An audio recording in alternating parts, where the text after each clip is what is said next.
Ladies and gentlemen, boys and girls, children of all ages, I know that that's not my symbol up there. That's the Misfit Nation podcast. Today, in this very special, hopefully three-part conquest of an interview, we will talk with one of the members of the Misfit Nation podcast, one of the founding members, actually. And before we start, hit that like, subscribe, comment, all that jazz. If you don't like me, leave a comment down below. Don't be a hater. Don't be a female body part down there. Just don't. So, ladies and gentlemen, boys and girls, welcome, Crishaun the Don.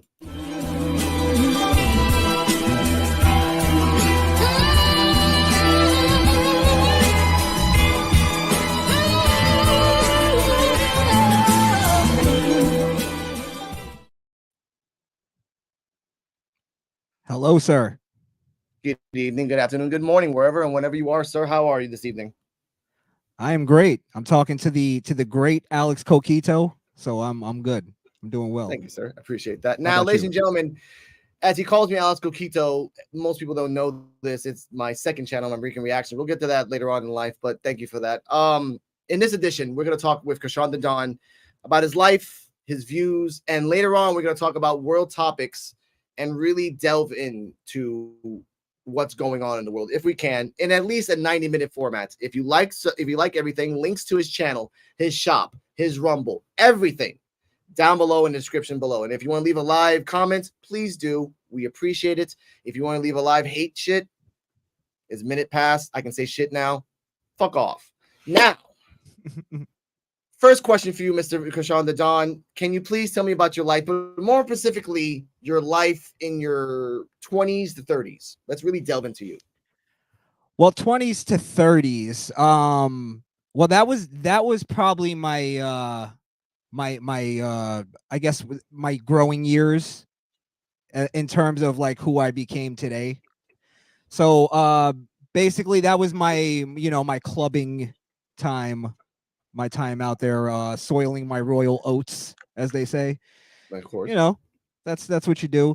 That I learned at that time a lot about the music business. I was heavily in the music business. We could get more into that later, but yes, of course. That was basically my world at that time, was just being in studios, making music, or being in the club.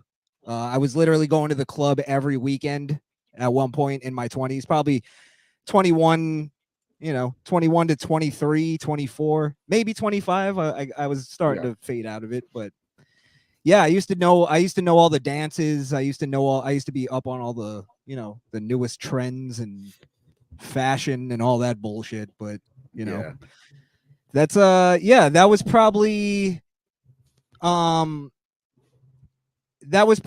just like the time where I was exploring the world, Okay. Yeah. Now, from that definition of you, question number one.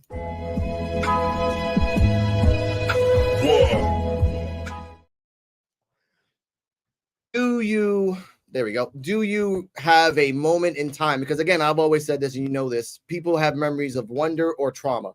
Do you have a memory between those 20s and 30s that you can talk about that will stick to you forever, even when you're 80? It would probably be, the first thing I could think off the top of my head would be my relationship with women.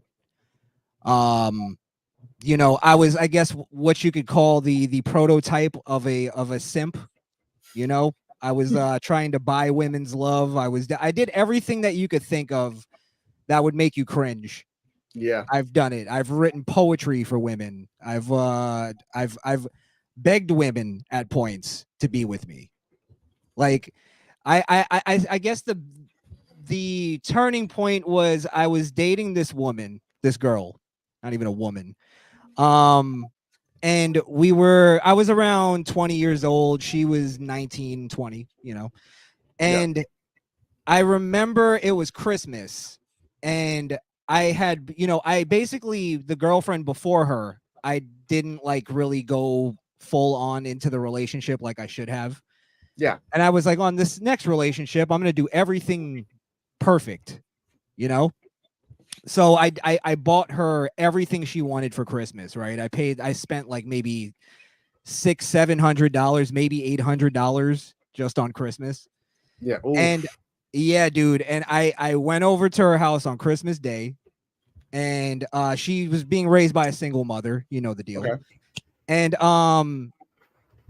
I show up, I give her all her gifts or whatever, and her mom's boyfriend shows up, and he has like the same thing. He just has a whole bunch of gifts for the mother. And this, and I remember in that moment, that's when my life changed. I sat there and I left in that because I felt like I was like, I'm him. I'm a fucking sugar daddy. Yeah. You know what I mean? And it made me feel so disgusted that I had to leave. And I had to just go be with my family, something like to purify my soul at that moment. And at that moment I realized like, okay, she just trampled all over me. She treated me like garbage and I just treated her like a queen. And that made me realize like that's not treating a woman right. That's just spoiling her. You get what I mean? And it's making her look at me with no respect, because she could just get anything from me without even trying. Now, and you know, that was the moment though where I changed. Like I started going the other direction with everything. Okay. And then I became a sexist eventually. Go ahead. That's a good question. Now, supplement question, because you talk about women all the time on the Misfit Nation podcast on YouTube and on Rumble and Spotify and Podbean.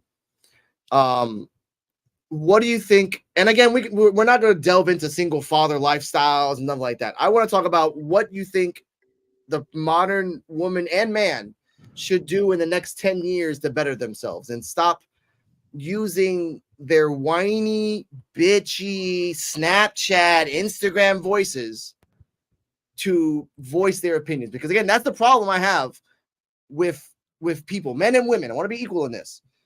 They are whiny ass bitches. Mm-hmm. They are. You and I grew up in a society when you whined and talked shit, you either backed it up or you got your ass kicked. But now, or you didn't talk. Or you didn't talk. Yeah. Don't be a little bitch ghost motherfucker making a third account on Snapchat. Hey man, you're good. That's the accessibility of people that I hate today. Like, what can we do to change that, Mr. Crishaun Dadon? Because I know you have some insight in that. That's a very good question, actually. So I'll try to give you I'll try to give it as summarized as possible. I think I think it comes down to gender roles. Yeah. I think our forefathers had it correct in many ways that we don't give them credit for. True. I think a big part of it is that we can't tell women to shut their fucking mouths anymore.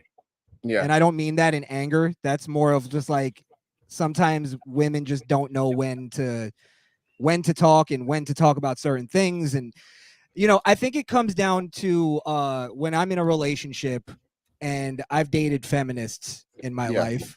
And I've noticed a lot of feminists are attracted to me, even though I'm outwardly a sexist. And I think it's because they give into nature eventually. And I think that's a big part of it. I think we need to give into nature a little more. When my girl tries to carry something heavy, I stop her. I go, what are you trying to prove? Yeah. Just ask me to do it. It's not like it's more strong for you to ask me for help than it is for you to try to do it yourself. And then it emasculates me because you didn't ask me. And then it makes you feel weak. Yeah. I asked my girl, do you want? Why is it women? Why is it women think that we're psychics, that we understand them? Even now, 30 years later, I'm not a psychic. If you want me to open the fucking drawer to get you some cookies, tell me to get you some fucking cookies. Just ask me. 5 seconds. It took you to say that. It took me to say that, but it takes 2 hours for certain couples. Right. Fuck! Right. Exactly. And that's another thing that I realized too, just to kind of go back to your question earlier, is that I realized there was things that women would like confront me on that would be a 2-hour argument. And then I realized that if you just have some balls and just say, yeah, I did that. What now?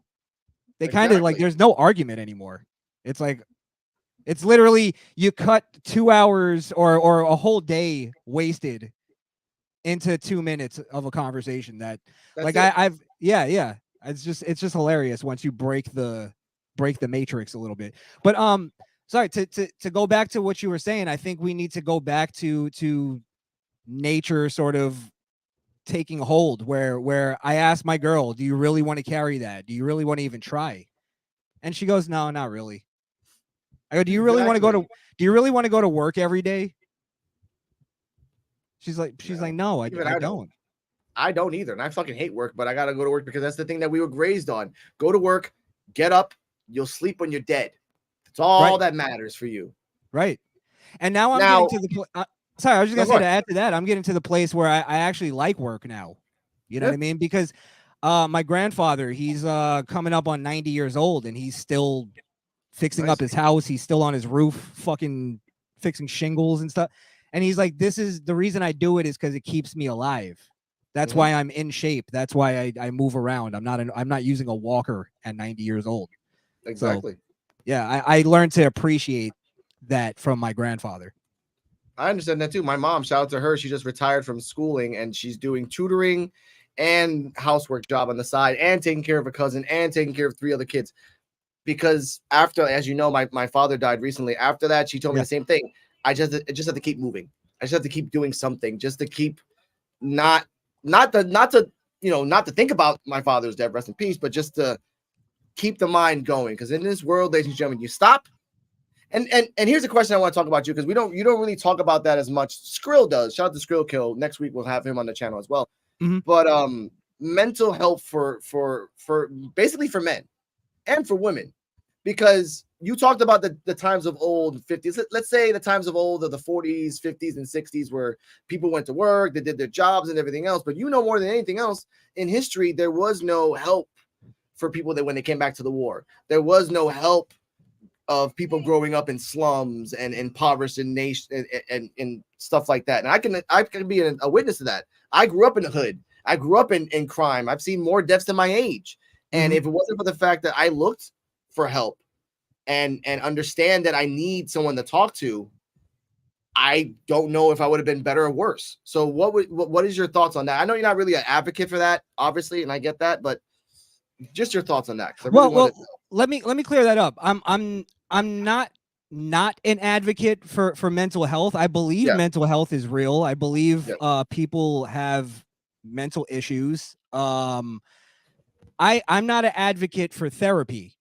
I think the way that America specifically and the way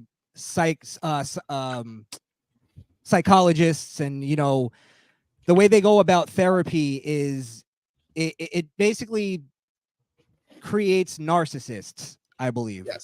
Yes. Yeah, where it's all about them. And I think there's something unhealthy about like going to talk to a stranger for an hour or two about all your problems and just fucking harping on them is counterproductive to mental health, I think. I think a lot of therapy could be very simple. It's just it's almost the pulling the Band-Aid off thing. You got to pull the Band-Aid off rather than doing it slowly. And therapy does it slowly because just like any other medical industry, it's more profitable to treat you than it is to heal you. Yes, it is. And that's the problem. Yeah. And I'm sorry to cut you off there. That's the problem that I see. Therapy in the long run is like AA. And I always valued AA in a sense that as long as you know you have an addiction, you got to go talk to a sponsor and know that you're just powerless to something that you can't control. And that's true. I am a recovering alcoholic myself, ladies and gentlemen, and I know the troubles of what it does. Now, with therapy, though, you're right. Sitting on a couch and talking to a random stranger for a long period of time may work for a small percentage, but not for the long run. Maybe take the guy, if a guy is all cooped up in the hood and like are scared of noises and gunshots, take him to nature. Let him grow around there. If a guy is just comes out of war and he's shell shocked, get him some crafts or a skill that he can distract his mind from the horrors of war. Now, go on. I was just gonna say, I don't think this will work for necessarily PTSD because of just what the level of it is. But I'm a big believer in exposure therapy. I believe I have a friend who has social anxiety, doesn't like to be around crowds, and doesn't like for people to even look at them. talk to them, engage in she gets really, really nervous. So I said, what we got to do is take you out and just expose you to it. And you sort of like eventually like toughen up to things. And I think therapy shelters people too much, where it makes them scared of the world rather than just go out. Again, it's the old adage, go out and touch some grass, I think a lot of it too is just based on I think AA works for this reason, because they make you admit your sin, so to speak. Yes. They make you say what you do, and it makes you accountable. I think therapy, what it is it's oh, this is how we're gonna find your problem, but then we're gonna find how it's not your fault. And I always say, this is the last thing I'll say about the therapy thing, unless you want to keep going on it. No, it's okay.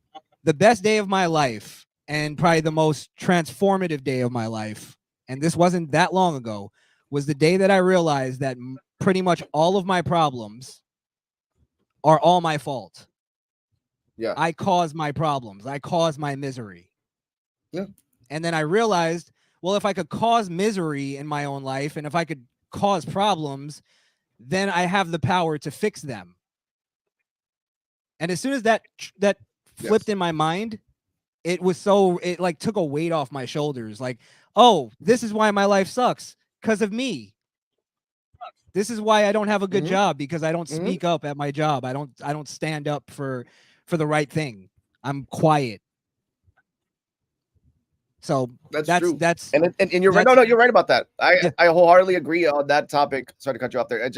It's true. I had a at one point in my life, shout out to my son, he's the only person that saw this. I had a manic episode. It was just a bad day and a lot of different factors. One of my friends died on that same day too. So I had a manic episode and I was going crazy for a few minutes, and my son saw me there and he comforted me. At the time when he comforted me, he was only 12 years old and he was 6'3". So he's 6'5" now. That boy's gonna be 7 feet by the time he's 20. Shout out to my grandpa for that height difference. Jesus. Yeah, it's big boys in my family. Wait, I'm the 6'3" at what age? 12. What the? He's 14. Andre the Giant. He's 14 now. He's 6'5", and my grandpa was 7'1". Wow. Time bring him down to 6'4". Just gravity. He even said it like I was tall as hell, man. It shrank him down to a really tall person. Yeah. So I'm like, but in that instance, in that instance, I had an epiphany, and I had the same thing you just said right now. That everything that I did, everything in my life was based on my decision, my faults, and my consequences. And in order for me to get better, I have to do the consequences of doing better. And that's something that most people in therapy don't want to realize. When you have a problem, ladies and gentlemen, mental, emotional, otherwise, you have to realize that in every second of your life, it's your choice to either do something or not. It's your choice to either get up or not. There might be circumstances where you can't, environmental factors, I get that. But every second that goes through the world matters. So fix yourself, or try to fix yourself, or acknowledge to fix yourself if you need to. But I know for a fact, let's go into I'm gonna dig myself a hole here. Ladies and gentlemen, make sure you hit that like. Let's go into a different topic here. Let's talk about your music career. Now, I know you had a music career back in the day, and you gave it up to enjoy life. What would you want to do in order to get? How do I say this better? Because you guys are doing verses on Twitch. Shout out to Twitch, the Misfit Nation. What would you do to make music better across the board? Just across the board.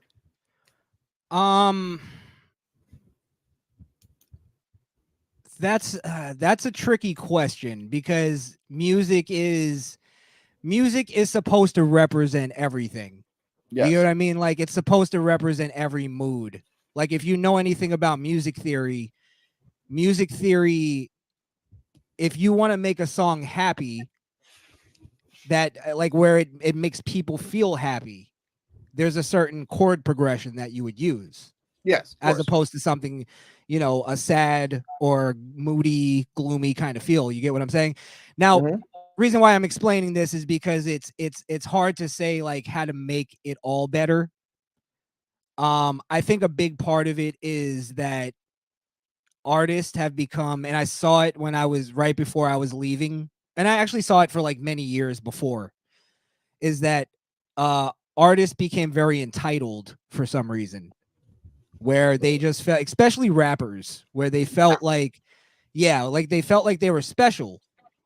And I had that thing in me where I'm like, no, like, I know that I have to actually work for this. I have to actually put in time and do this and that. And I was actually doing that. But then they were rewarding people who were lazy, who weren't putting in the time. You know what I mean? Like, so it's, I think it has to remove the entitlement and realize that it's entertainment at the end of the day. And in reality, we don't need it. You get what I mean? It's not a necessity. It's something that we like to have. It makes our life more, you know, more copable. Yeah. But they need to start getting back to making music to earn people's attention. You get what I mean? Yeah. Here's question number 2. If I can get this right.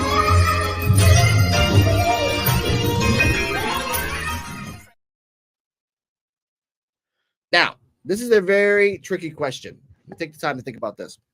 Okay. Now, we know that AI is on the rise, and they're taking bits and pieces of audio from actors, musicians, comedians, and by law of them dumbasses not really getting own property rights back in the day, and they think about this now, the companies have the right to use their voices.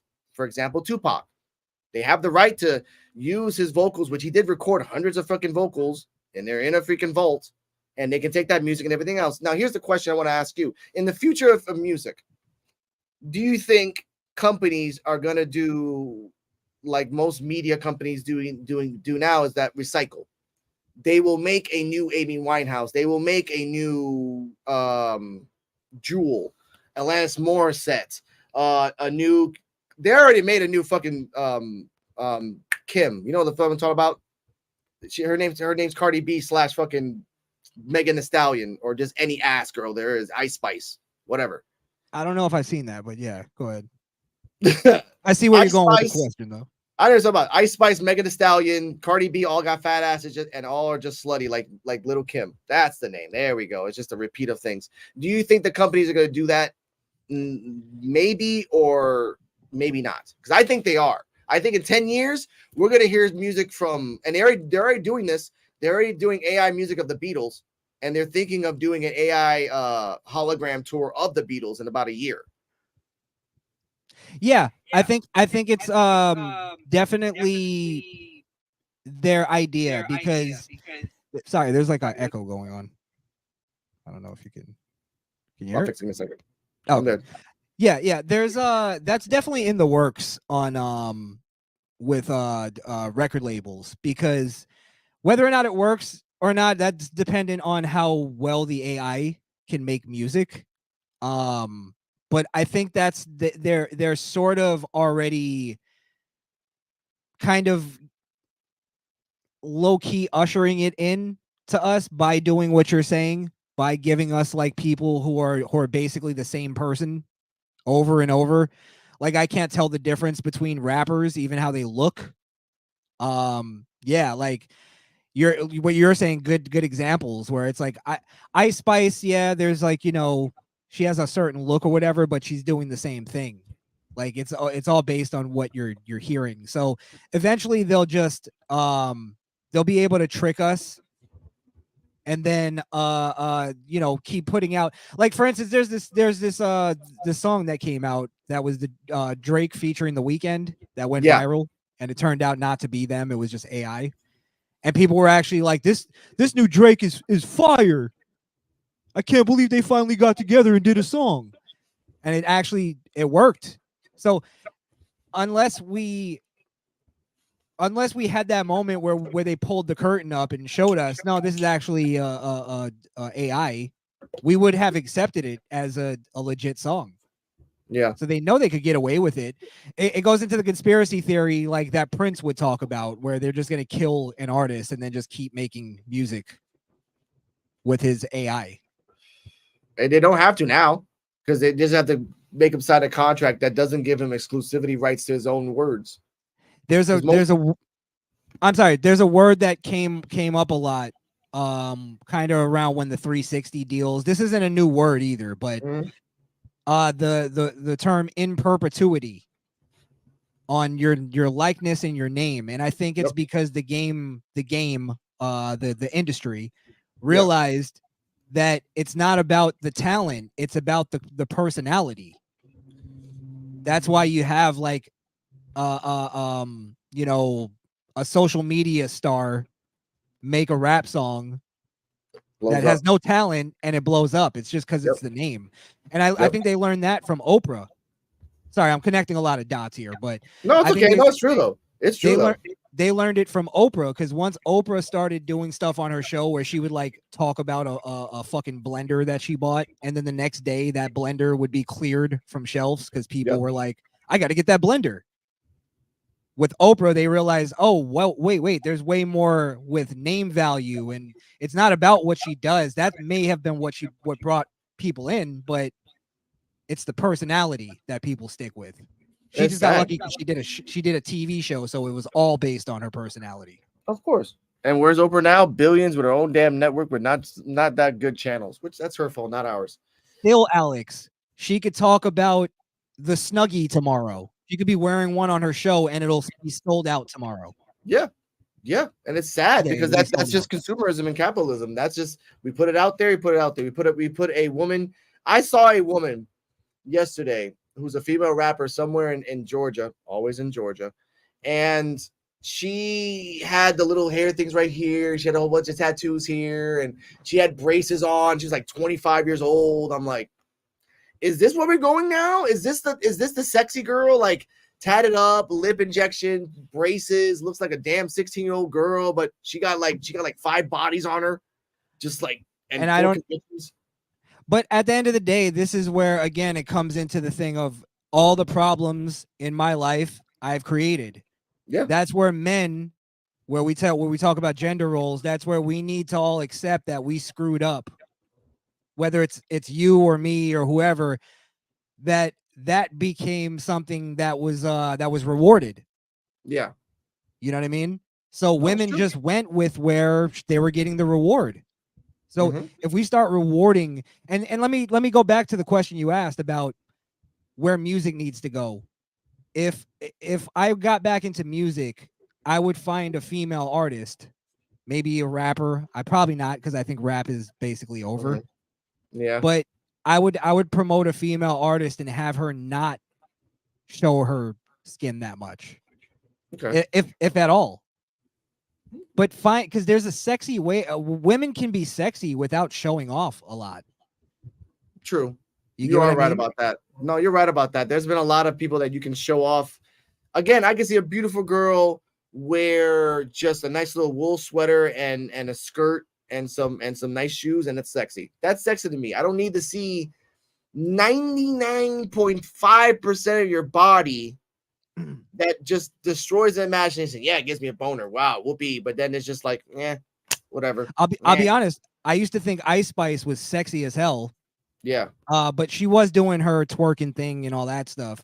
But then when she actually like went on stage and showed her vagina to everybody, that's where I was like, all right, well, I've seen it now.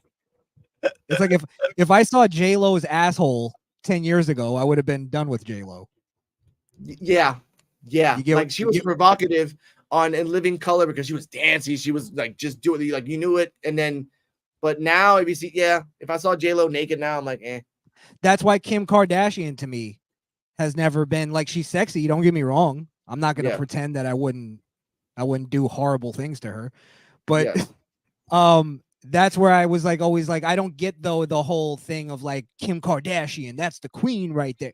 No, she's not. No, I've seen everything. I've seen her have sex, and honestly, it wasn't that entertaining. Yeah, That's it a whole wasn't other that story. great, dude. No, trust me. I've seen Carmen Lavana here, Puerto Rican girl, and I'm like, whatever. She's just a very tanned Puerto Rican. But again, let's go on to the next topic, which something that we both love to talk about and hate sometimes. Racism, ladies and gentlemen. Yay! Yay and boo at the same time. Now,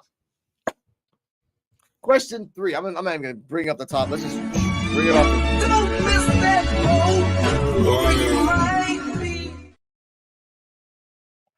now, take a big puff for this one.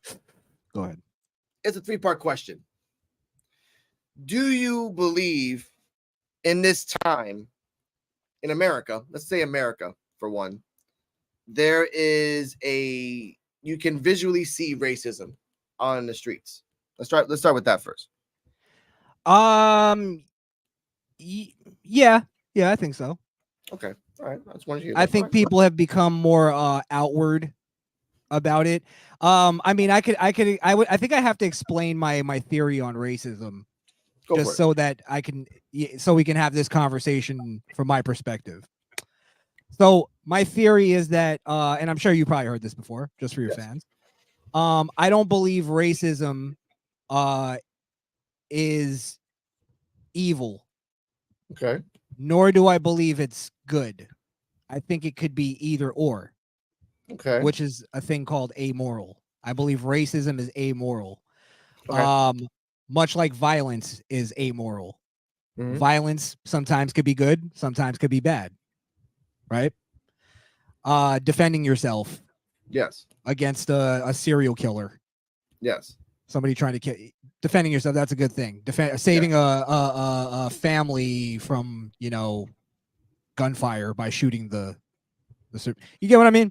So I think racism is the same way. I think we've just been brainwashed into by the liberals that it's this completely evil thing.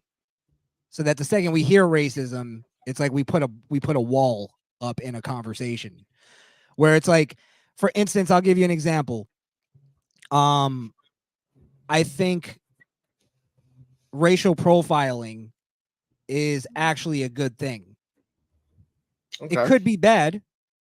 People could use it for evil purposes, and I'm sure they have. Actually, I know they have. However, I've been working in security and stuff like that. And I realized like there's an advantage to racially profiling. There's certain crimes that certain races do that others, don't do as much. If you want me to get into examples, I could. Oh, here's a question for you by my future wife. Why do you think racism exists? Shout out to Cardella Mohammed, one half of the Cabaret Coquito.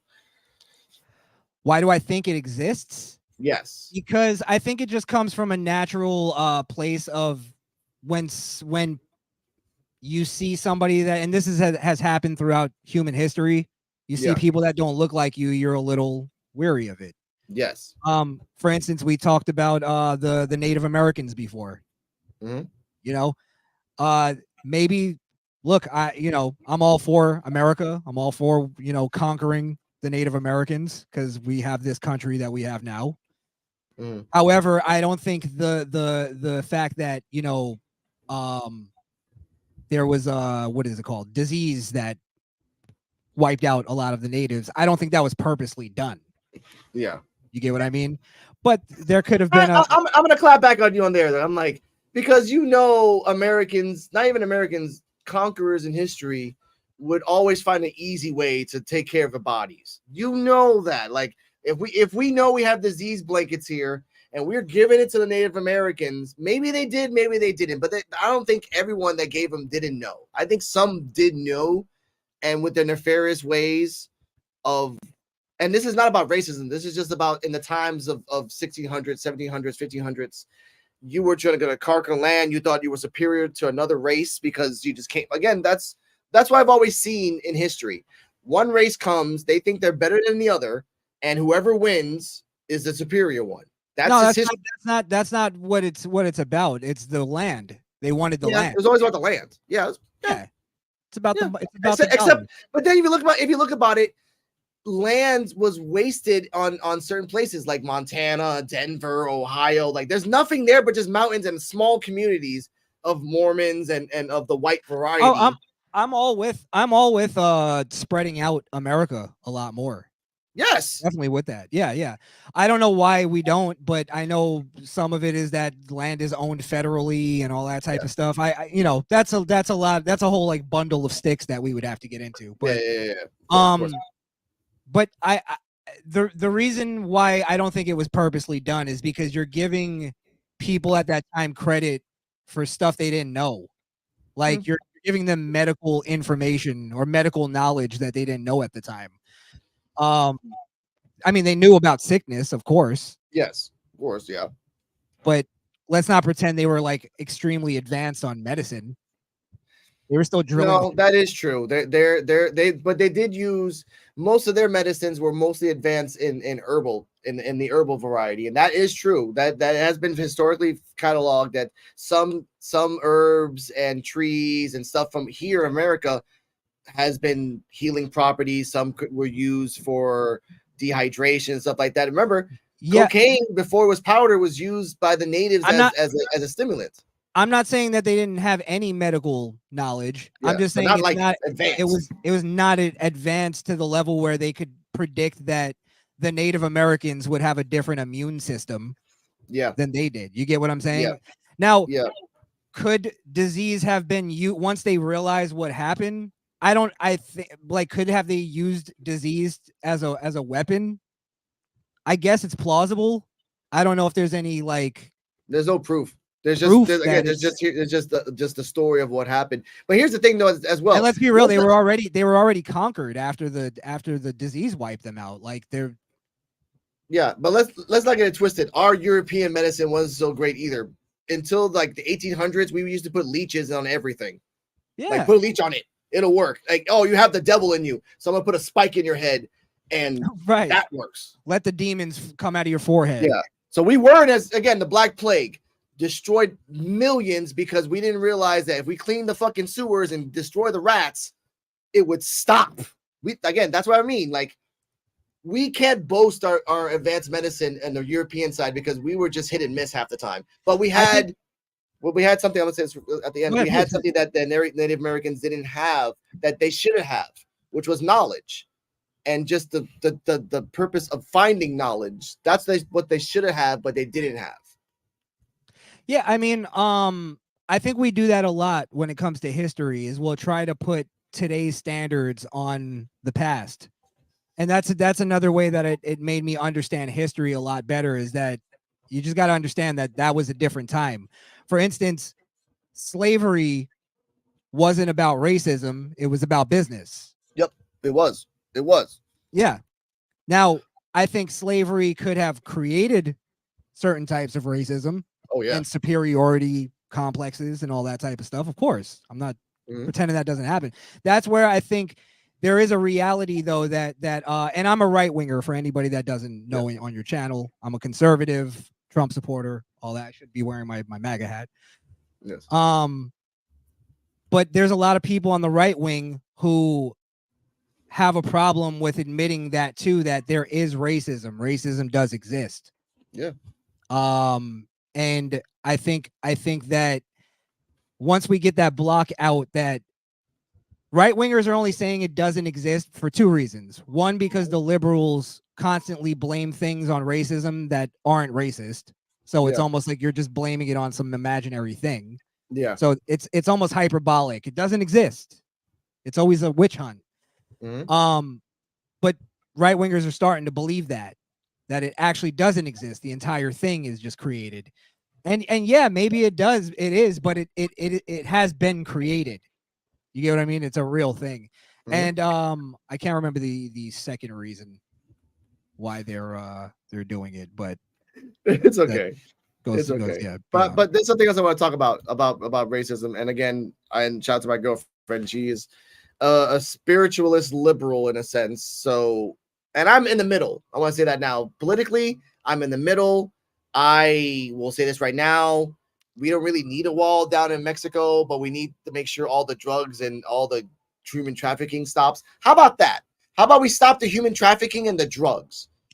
And even more than that, how about we admit the war on drugs has failed, and it has been failing for the last 40 years. So we need to accept it and piss off the cartels. And there was a movie, if you remember, I don't remember when this came out, when weed and the white stuff was legal and the brown stuff was legal. Like, if you want to kill yourself with the brown stuff, then you have a choice. You don't have to like stab a person in a corner for some, no. I've always believed that. I grew up in the 80s in Southside Bronx. Those drugs murdered millions. Names that we will never know because they never had a chance to grow or maybe be worse or good. That's my purpose of political thing. I just want to give everyone a chance. You step up. Here's the tools. Do something. It's your choice. No one else's. That's all I got to say about that politically. But in terms of everything else, here we go. We got my girlfriend's on the roll today. Racism was created to make white supremacy and slavery easier to digest. Getting poor white farmers to believe enslaved people are less than them is how rich slave owners got them to fight in the Civil War. That's her opinion by Cardella Muhammad, my co-host. Well, racism, that doesn't hold any weight because racism wasn't created by America. No, you get what I'm saying? Because that was created by the Europeans and. Well, I mean, you can even go as far back as. I'm sorry. You're right. It wasn't. It was okay. Let's go to the motherland. Let's go to Africa. It was created in Africa first, and then from there, it's just kind of like, and the Belgians too. We're gonna. I wish I had that story about the Belgian people that went to Nigeria. Well, you gotta go back to like when race was created. Yes. I believe race was created in what, like the 18? No, it had to be before that. 1500s. 15 something. Yeah. Yes. And it was to a degree what she's saying, it was to classify people. But for instance, back then, I believe there was like certain races that were considered black, but they weren't actually black. Like some Greeks, stuff like that. However, point being is that I don't think it was created for slavery, or that might have been again one of the results of slavery, but it wasn't created for that. I think it was easy for, like, for instance, you'd have to go back to like the pharaohs, slavery back then. And my point is you'd have to go back to like even like Arabs and Jews. There was a lot of like racism that went on between them. So that's a good point. It's in the Bible, in the so-called in the Bible, whatever, that Pharaoh owned Jews. They used them for slaves like that's what it was. Like that's something that thank you for bringing that up. Racism has been here, I think, longer as time we can even imagine. The same way for hate, love, happiness, and sadness. That's always been here for the beginning of the earth. It just depends on who has written it down and who remembers it, and who remembers it in their own version of life. Because I've always, I'm sorry. I think it roots, just to also go back to what your future wife, future Miss Coquito, was saying. Yes. I think it roots from what I was saying earlier. It roots from the natural instinct that something that doesn't look like me, I have to be a little cautious with. Yes. You get what I'm saying? No, of course. It's just there. It's not it's tribalism. Really, that's where it started from. And that could go all the way back to the ancient tribes where they just didn't like each other. And then they would settle in different places. So they would become, they would look different. They had different complexions. Their hair would change. And so I think it comes from a natural instinct. And I think that prejudice that we have sometimes actually is a good thing. It's actually almost like a spider sense that we have. And that doesn't always go to race. Sometimes that could be somebody, I've known people that didn't like because I had a beard and dreads. Yeah. It's not race. No. Over here as well. Yeah. Over here, I go to a supermarket dressed up, and I can have my card popping out like this, walking into the door, and they still follow me. My girlfriend hates that so much. She's like, I'm gonna fuck him up. Like, nah, I've been here for 10 years. I've done this for 10 fucking years. It's always gonna be the same. They look. It's true. This is a nice little story time I want to say. The for the first time in a long time ago, my sister and my mom went to New York. My mom grew up in New York in Southside Bronx, 60s, 70s, and 80s. So she understood and saw all the shit. Okay, she was there. So when my sister went to New York in like 2015, 16, for the first time ever since she was a baby, she was hanging out with my mom, and they were in Times Square, and she sees this big black dude with a little do-rag and like the giant fluffy jacket. It was like wintertime, and he had the Timbs on, like, you know, stereotypical black guy coming out of the hood, right? My sister clutched her purse as fast as possible. It was like right there, right? And my mom's like, "What the fuck are you doing?" Like, no, hey, yeah, it's just a big black dude, and he's not gonna rob you. What the fuck is wrong with you? Are you racist? And she's like, no, I'm just being cautious. There's a line between being cautious and then an old ass woman, which is your mom, telling you, what the fuck are you doing? Like, yeah, but then there's a reality of statistically, she's right. Yeah. Statistically, she's doing the smart thing. And it's not even, and that's where I get into the place of like, is it racist? Maybe, but I don't think it's evil. No. I think she's being smart based on statistically in New York City, you're more than likely going to get robbed by a black guy. Yeah. And that's crazy. Here in Puerto Rico, you're most likely to get robbed by a teenager. That has no race involved. It's just a teenager. 21-year-old with like tattoos, like all on here, and like 17 tears under an umbrella. And that's where we get into the nuances of like black guy. Am I just, if you just were to say black guy, right? Yeah. Am I going to be a little cautious of a black guy walking down the street? Yeah.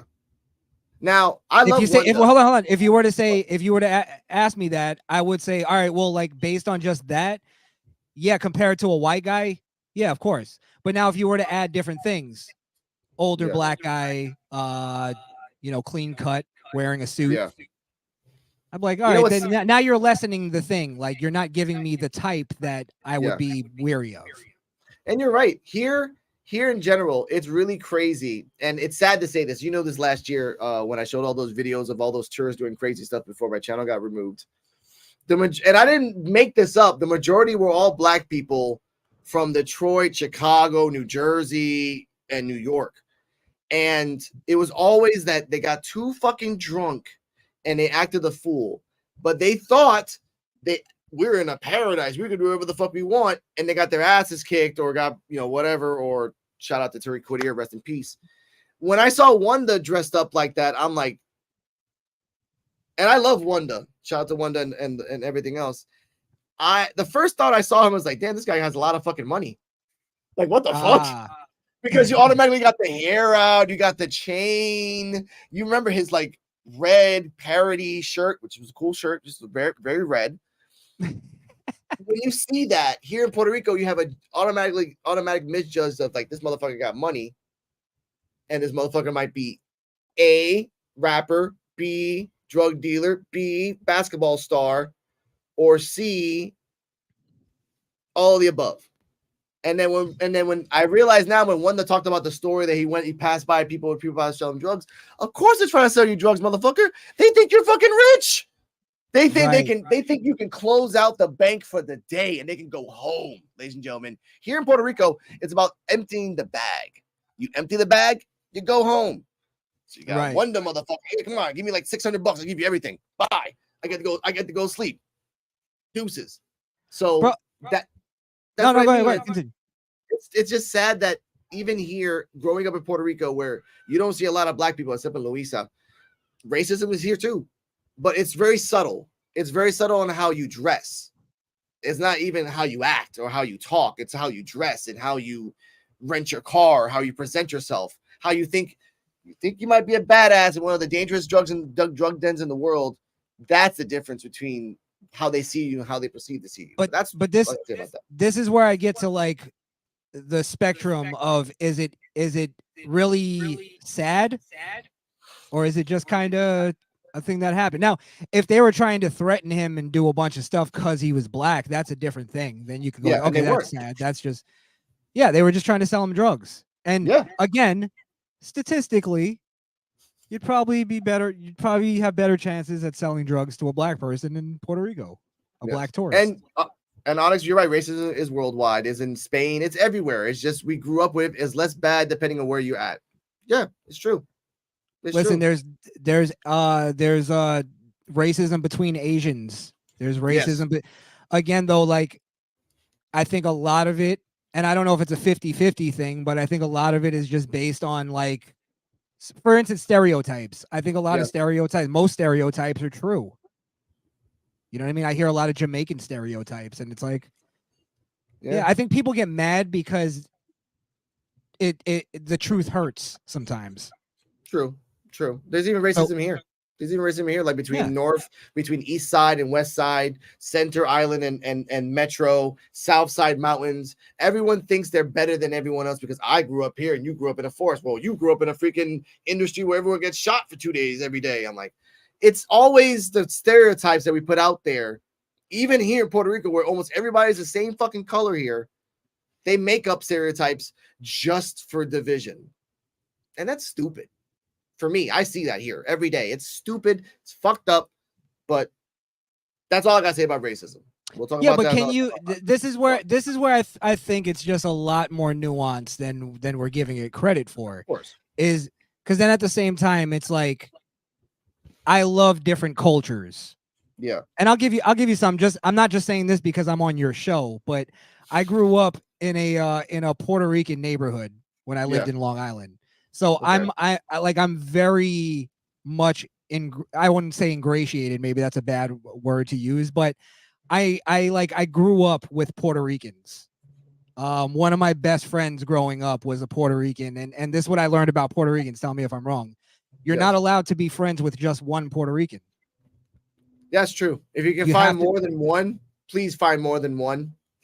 Well, no, I mean this is that if you're friends with a Puerto Rican, that means you're friends with their entire family. Yeah. You don't just meet one Puerto Rican.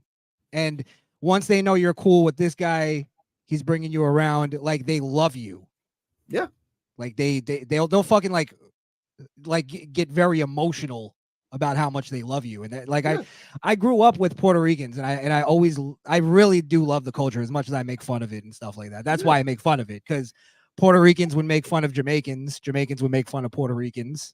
And it was like, make fun of Puerto Ricans make fun of Dominican, like the Dominicans would make fun of Haitians would make fun of Jamaicans would make fun of the Virgin Islands. The Virgin Islands think they're better than everybody else. It never ends here in Puerto Rico, and that's what's funny and sad about life. This is where I get into again the nuance. Yeah, because we have a blast, and even now when I see them, when I went back to last time I went back had to be like 8 years ago or whatever, but I went back, I didn't see them for 10 years, and it was just like I never left. Come here, get a beer, you want to smoke, you want this, you want that, we family, nigga. All that. They're New York Puerto Ricans. So New York Ricans, yeah. And this is what I'm saying, we had a blast though making fun of each other. Me and my Mexican friends, when I moved to Florida, we would make fun of each other's cultures, but we would ingratiate each other into each other's cultures. And we were eating each other's food. We were doing this, but we made fun of each other. And this is the thing: is how can racism be completely evil when it brings the world so much laughter? Some comedians do racism right and make fun of it, but let's end on a high note with a smile, ladies and gentlemen. That was racism. For now, we have something special. Go ahead. Yes. For now, we have something special called this.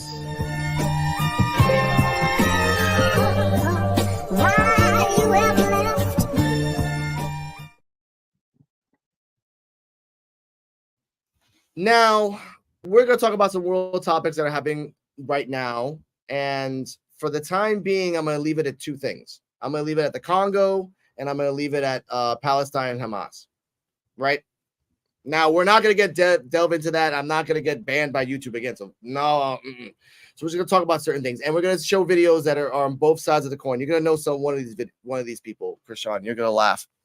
Now, let's start off with someone that is a ex-journalist that talks about stuff around here. Bianca Gralao. You probably have heard her name. She's very an activist, so over trying to make Puerto Rico more solar powered, more eco-friendly, which I do like that. I want people to grow their own gardens in their backyards and have solar panels when the light goes out. Take care of yourself. Honestly, I want that here in Puerto Rico. Self-sufficient, yes. Exactly. There's actually only one town out of 78 towns that's self-sufficient. That's Añasco. That the center of the plaza, every house is covered by solar panels. So if the light leaves, that solar energy goes throughout the whole town, all the way to the mountains, and that lasts you about a day. So they have at least an extra day of light just in case. Gotcha. And they did that. Not even the federal government. They didn't ask people for help. They asked the own townspeople. Let's make our own money. And the mayor's like, because after the Hurricane Maria, they were by themselves for 6 months. So imagine a town that couldn't leave for 6 months. Right. So they had to take care of themselves. They only had one river. So they privately funded it. Yeah, they took care of themselves. They had a bunch of engineers. Here in Puerto Rico, we grow builders. You can make something, we can make it. You can electricity something, we can electricity. Anyway, it doesn't matter. So I'm going to show you a clip by Bianca Graulau, and then you tell me your thoughts on that. We'll discuss it afterwards. Ladies and gentlemen, it's 2 minutes and 32 seconds. Hit that like and enjoy. Talk about how colonizing powers will oppress people, kill their friends and family, and then act surprised when the survivors of that violence fight back with violence. One of the reasons the US was so interested in having Puerto Rico as a colony is because they knew US sugar companies could make a lot of money. Not only was there a lot of fertile land, but there were a lot of Puerto Ricans that they could use as their cheap labor. And that's what they did. They were making Puerto Rican farmers work long hours, paying them starvation wages, and keeping them in poverty. A nationalist leader described it like this. He said, Los Yankees. He said, they're evil, they're selfish. If they found gold in our bones, they would grind us up in their sugar mills. Because of that oppression, Pedro Albizu Campos and other nationalists started organizing to fight for independence for Puerto Rico. The US, of course, didn't like that, and the Ponce Massacre shows to what extent and what lengths they were willing to go to silence calls for independence for Puerto Rico. It was supposed to be a peaceful march, but the governor, who at the time was directly appointed by the US, ordered police to stop the march by any means necessary. That included shooting them, so they did, and they killed almost 20 people, including a child. That massacre changed things for Rafael Cancel Miranda. His mom was at that march, and he says he remembers when she came home with her white dress covered in blood because she had to drag herself over the bodies of the victims. He says in that moment he recognized there was an enemy on Puerto Rican soil, so much so that when students were forced to get up and pledge allegiance to the US flag in school, he refused, and he was kicked out of the classroom. But his defiance wouldn't end there. As an adult, he refused to be drafted into the US military, so he was sentenced to 2 years in prison. Ellos invaden a mi país, masacran a mi gente y todavía pretendían que yo fuera a servirles al ejército de ellos y matar coreanos. A few years later, Cancel Miranda and 3 other Puerto Ricans would attack the Capitol. They went into the House chamber and they shot several rounds. They didn't kill anyone, but they did injure 5 Congress members. They were, of course, condemned as terrorists, and they were sentenced to 75 years in prison. Ahora mismo, en los países árabes están matando miles de niños con los drones esos y los bombardeos. Por supuesto, ellos dicen democráticamente, nos asesinan democráticamente, pero tú no puedes levantarle la vista porque estás cometiendo un acto de terror. There's an obvious hypocrisy in terms of what violence the U.S. is willing to condemn and what violence they're willing to condone. And these colonizing powers can either pretend that we get to peace if they continue to enact more violence, or they can end the oppression. All right. What's your thoughts on that? Now, everything up until what they're talking about, Palestine and everything else, that is factually true. The Ponce Massacre, there was 20 people. U.S. governor covered it up at their FBI. There's actually 1,000 FBI documents on this. So you can look it up, ladies and gentlemen. It's out there. Same thing with the Hayuya Massacre and blah, blah, blah, blah, blah. And I respect everyone out there, but massacres are massacres. History is history. Now, what's your thoughts on this? First off, what year was this? 1953. When Albizu Campos went to the congressman and tried to shoot them, that was around 56, 57. Got you. About 57, 62. Say around there. Well, beyond I guess beyond the historical things, I'll just accept it as the truth. You know, I like to just research everything, not calling anybody a liar here. So beyond that, I'll just go into more of her philosophy that she's trying to put forth. Yes. That well, first off, the whole thing about her kind of her vocabulary that she's using, her verbiage of saying colonizers. Yeah. You know what I mean? First off, colonizing is just a human thing. Every culture has colonized. It just is what it is. Every religion has colonized, right? For instance, you know, a lot of people bring this up in the whole Palestine versus Israel thing. They call Israel the colonizers, and it's like Islam is probably the biggest culprit of colonizing. Yes. You know what I mean? Throughout human history, it's colonized the Middle East. Why do you think the Middle East is Islam dominated? Yeah. Have we not forgot what Persia did in thousands of years ago? Have we not forgotten what Egypt has done 1,000 years? That you're right about that.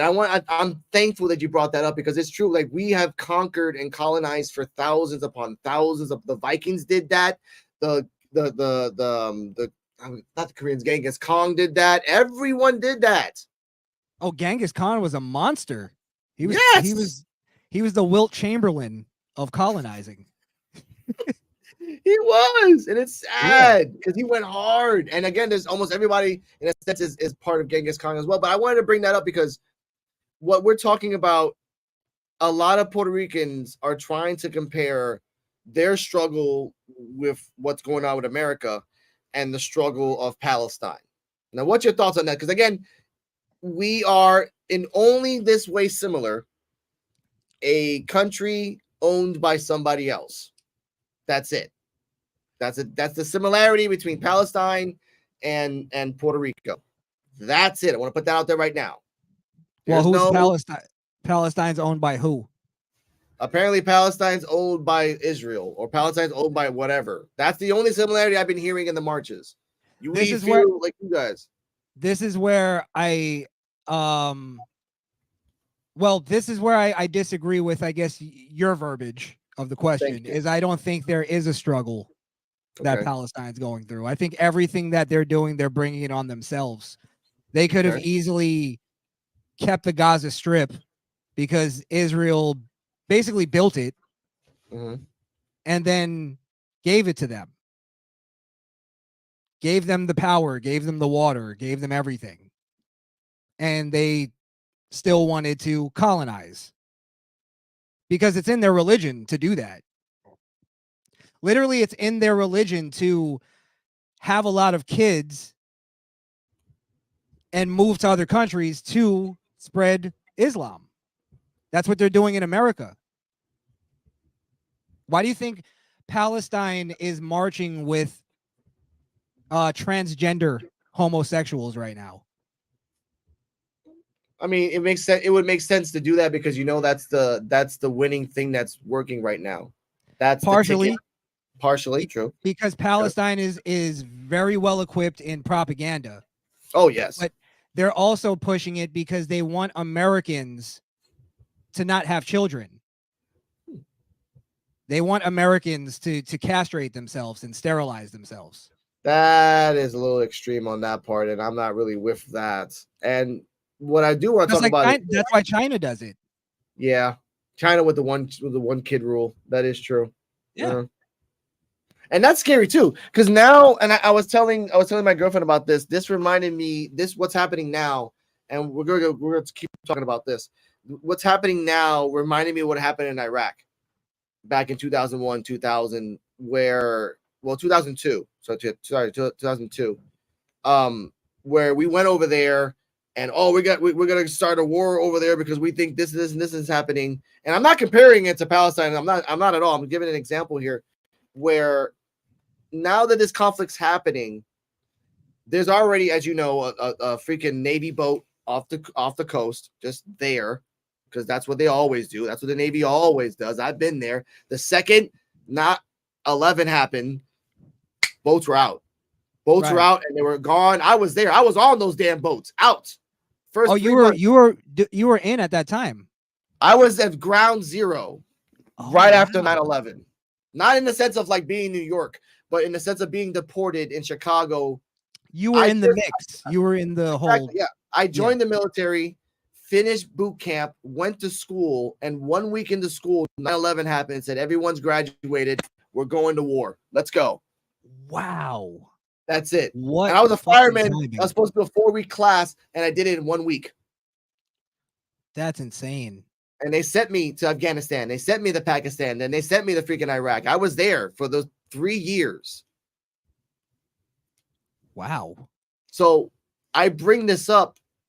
When do you think the war is going to start? And I'm not talking about Israel, Pastor. I mean the war. Because one big nation is, in my opinion, one big nation is going to use this as a piggyback to start something. As America is using this. Again, I know this being there.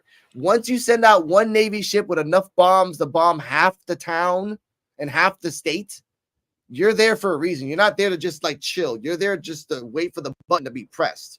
Right. You're stationed, basically. Exactly. So sorry, reiterate your question one more time. When do you think, I think this is I hope this is an if, but I'm being nihilistic at this point in my life. When do you think other big nations are going to jump in and defend A or B? I don't think you're being nihilistic. I think you're being realistic. Okay, so make sure. Yeah. I think they already are. They just haven't done it publicly. Okay. For instance, the big what's the word I could use? The big story right now is that Iran gave Hamas and backed Hamas to go and do the attack on, what was it, October 7th? I believe. Yeah, October 7th. Yeah. And they came out and admitted that they did that. So, yep. And I believe Iran is backed by China. Now, that's why I also brought up earlier, China is pushing the transgenderism and all the stuff, the sterilization of our American population. And also just the fact that they're pushing for us not to have kids. I think that's a big part of the environmentalist stuff, is to make people feel uncomfortable about having children. I think there already are. I think the big question right now is, where is America going to eventually stand? Because America right now, under Joe Biden's rule and Democratic rule, is basically playing the fence. He's funding both sides. I think it's completely counterproductive, and I think it's just because he's scared to he's trying to keep everybody happy, because in reality what he's doing is trying to still make money off of his proxy war in the Ukraine. That's something that no one talks about. There's still shit happening in the Ukraine. Still shit happening. And guess what? Now I was telling my girlfriend about this. I remember Yemen. I remember Syria. I remember all those things happening over the years, in the last 10 years, ladies and gentlemen. And what a surprise, when one war happened, another war happened to distract you, and then another war, and another war, and another war, and another war. People in Ukraine are still dying, as people right now are dying in Palestine and Israel. And my girlfriend looked at me with such sadness when I said, I'm just waiting for the next month for another thing to pop up. And guess what happened? 2 mass shootings in back to back in a month in America.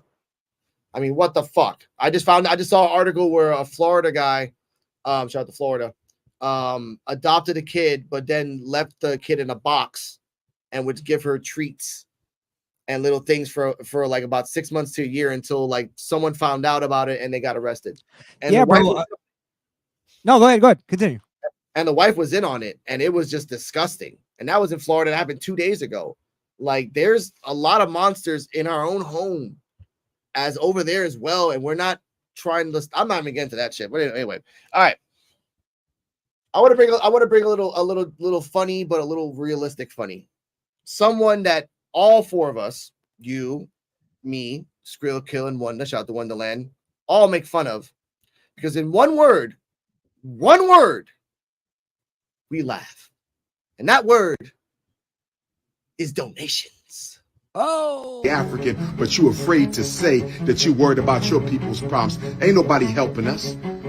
You got 27 million Africans in the Congo, displaced, environmental issues, hunger, poor health care. You got 1 million Ethiopians who've been murdered. You got Sudanese who have died. Ain't nobody said nothing about the Sudanese. Ain't nobody said nothing about the Ethiopians. Ain't nobody said nothing about the Congolese. But you want me to cry tears for the Arabs? Listen, I hope the Arabs in the West Bank in Gaza, I hope they get all they get. I hope they are protected. I hope nobody dies. I hope those babies' lives are safe. I hope the women are cared for. I hope that there's no bloodshed, no violence. But if you think I'm going to take time out of struggling for African people, if you think I'm going to stop my agenda to liberate my people, to go cry for people who don't cry for me, if you think I'm going to stop what I'm doing and pay attention to what's going on over there when y'all don't even pay attention to what's going on in Africa. Y'all don't pay attention to what's going on in Ethiopia. Y'all don't pay attention to what's going on in the Congo. The greatest humanitarian crisis in the world is in the Congo, not the West Bank. I said the greatest humanitarian crisis in the world is in the Congo, not the West Bank, not the Gaza Strip, not Israel, but in the Democratic Republic of the Congo. So don't tell me. Don't tell me what. Exactly. So what are your thoughts? We were talking about the Congo. This is our last subject of the night. What are your, do you really know what's happening in the public, like the blah, blah, blah of Congo? I can't say it right now.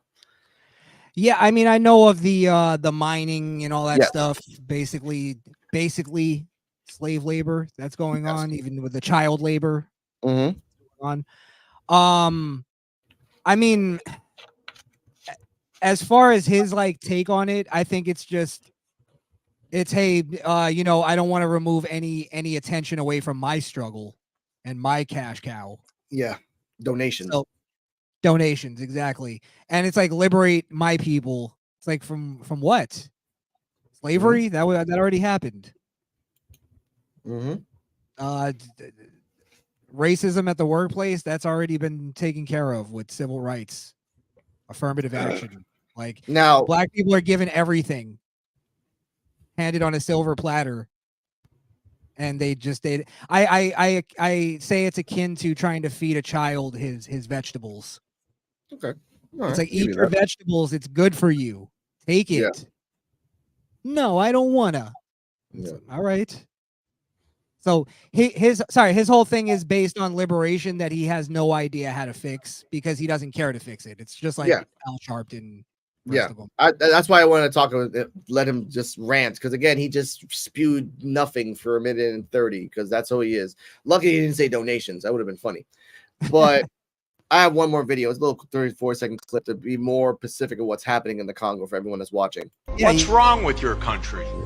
Well, we don't even start by saying the King of Belgium created a slave colony for 30 years. The government of Belgium ran the slave colony for another 40 years. The CIA assassinated your first popular leader, Mr. Lumumba, and then installed another dictatorship for the next 30 years.